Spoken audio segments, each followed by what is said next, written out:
Let's get more on this story. Patrick Gathara is the editorial cartoonist in East Africa's largest daily newspaper, Daily Nation. He joins me now from Nairobi. Thanks for joining us. Now, you're a cartoonist, so paint a picture for us in words of how you see this election day.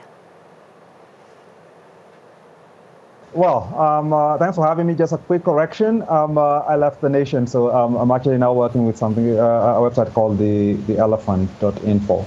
But on the election itself, I would say that I think the first part of it, which is probably the easier part, is over. Polls have closed, and as has happened with pretty much all our elections, on voting day, all goes well. It's all peaceful.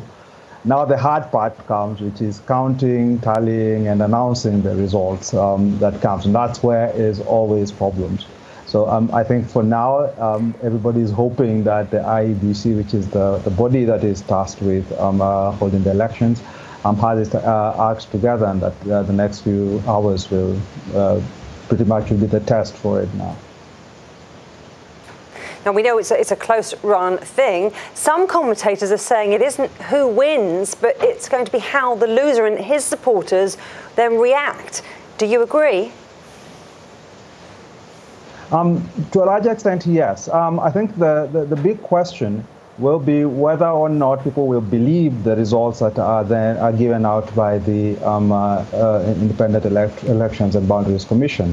All over throughout the campaign period and before, there's been a real emphasis on the need for the elections to be seen to be free, fair, and credible.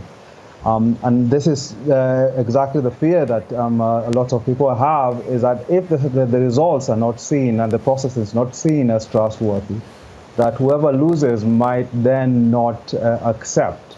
We've had talk before from the opposition, from Raila Odinga's camp, saying that they cannot even trust the courts to adjudicate a petition, which means that the only option left, if they do dispute the results, will probably be action on the street.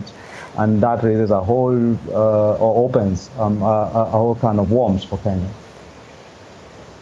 It certainly does. It could mean for a very tense time. Now, in the past, there has tended to be controversy at election time, hasn't there? Vote rigging, violence. I mean, the front runners, they've avoided particularly provocative speeches in the run-up to election day. Do you think it's been a fair-run fight?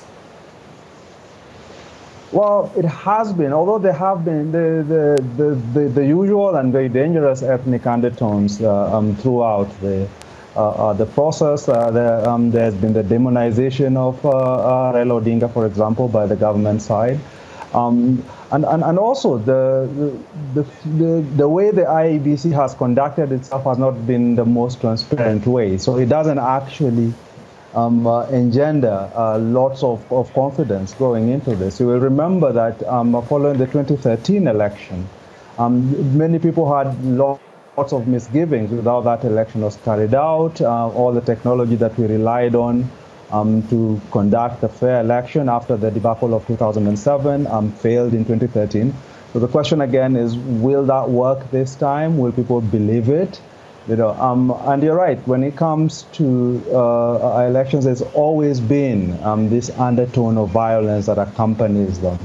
You know, and I think everybody right now is just hoping that the IEBC can deliver a credible result, so then we don't have issues that would need to be adjudicated on the streets.